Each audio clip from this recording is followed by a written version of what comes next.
आहे नित नई आहे नित नाज़वारन जी ॿोली नई आहे नित सिंध वारन जी ॿोली निगाहुनि अदाउनि इशारन जी ॿोली निगाहुनि अदाउनि इशारन जी ॿोली। वक़्त ऐं घड़ियाल जा कांटा कंहिं लाइ बि को अहसासु नथा रखनि।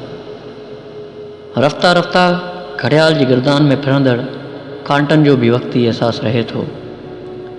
सदियुनि जी तारीख़ शायदि आहे त वक़्त जी बेरहमी ज़मान ऐं मकान जी अचानक तब्दीलीअ ते हज़ारे माउरनि पंहिंजा कूंदर पुट विञाया ऐं हिकु दर्दनाक तारीख़ जी दुखदायक कहाणी बणिया। उन्हनि दुखदायक दास्ताननि मां सभ खां वॾो तारीख़ी सितम सिंध जो विरहाङो हो, जीअं हज़ारे बाशऊर आलमनि, ॾाहनि, अदीबनि ऐं शाइरनि खे पंहिंजी धरतीअ तां धिके बेसहारा ऐं यतीम करे छॾियो। उन्हनि अज़ीम शख़्सियतनि मां हिकु नाव सिंध जे महबूब शाइर नारायण श्याम जो आहे। नारायण दास अलमारूफ़ नारायण श्याम 25 जुलाई 1922 ईस्वीअ ते ॻोठ खाई कासिम ज़िले नौशर फ़िरोज़ में पैदा थियो। संदसि वालिद जो नालो गोकलदास नागवाणी हो। नारायण श्याम कशनचंद बेवस जे असर हेठि शाइरी शुरूआत डीजे सिंध साइंस कॉलेज में पढ़ण दौरान कई। पाण उन वक़्तु सिंधी अदबी सर्कल जी बुनियादु विञंदड़ सरगर्म कारकुन मां हो। नारायण श्याम जो नालो सिंध जी जदीद शाइरनि जे फ़हिरिस्त में सभ खां मथां आहे। नई आहे नित नई आहे नित नाज़वारन जी ॿोली नई आहे नित सिंध वारन जी ॿोली निगाहुनि अदाउनि इशारन जी ॿोली निगाहुनि अदाउनि इशारन। उहो हरूभरू का फ़लसफ़ाई ॻाल्हि नथो करे। हिन वटि रोज़मर्रा जी आम ज़िंदगी जो बयानु आहे। मुसविर बेज़ाहिर त आर्ट में ख़ूबसूरत रंग भरे तस्वीर बनाए पंहिंजे अंदर जी ॾात खे ज़ाहिर कंदो आहे। पर असांजो नारायण आम इंसान जी ज़िंदगीअ जी रोज़मर्रा जी तस्वीर बिना के रंग जे कुझु हिन रीति जोड़े थो। जीअं ई बत्तीअ जी सुच कई आफ़ शाम मूं कमरे में फ़र्श खां वई ईअं खिसकी रोशनी सीने में ईअं तुंहिंजूं संभारूं सीने में ईअं तुंहिंजूं संभारूं उब में जीअं ए शाम सितारा। नारायण श्याम जी शाइरीअ में रोमानवी दुनिया जो ख़ूबसूरत नज़ारो आहे। महबूब जो माण्हुनि नख़रनि अदाउनि ऐं हिसास जज़्बनि खे बेहद ई शानदार नमूने सां पेश करे। कोयल जी कूकू मिठिया मिठी आहे कोयल मिठी आहे कोयल जी कूकू मिठिया मिठी आहे कोयल जी कूकू मिठिया मिठी आहे कोयल जी कूकू मिठिया मिठी आहे सच मिठी आहे सच बेकरारन जी ॿोली मिठी आहे सच बेकरारन जी ॿोली निगाहुनि अदाउनि इशारन जी ॿोली निगाहुनि अदाउनि इशारन जी ॿोली। आम माण्हुनि जी ज़िंदगीअ जी तर्जमानी संदसि शाइरीअ जो ख़ासि महवर आहे। कंहिं चंचल ऐं नख़रेली छोकिरीअ जो अहसासु केॾो न शानदार नमूने सां पेश करे थो। उथी छिरकी कावड़ जी झट मुस्कुराए उथी छिरकी कावड़ जी झट मुस्कुराए कई कंहिं हुयसि पेर ते कतकताई। श्याम सिपकड़नि आम ख़्यालनि खे बि निराले असुब सां पेश करण जो ॾांहुं रखे थो। मजाज़ी महबूब जे माण्हुनि ऐं मुबहम इशारनि लाइ हीउ अहसासु ॾिसो। हींअर जेकी चाहीं चई ॾे खुली कई शाम मुबहम इशारा घणा।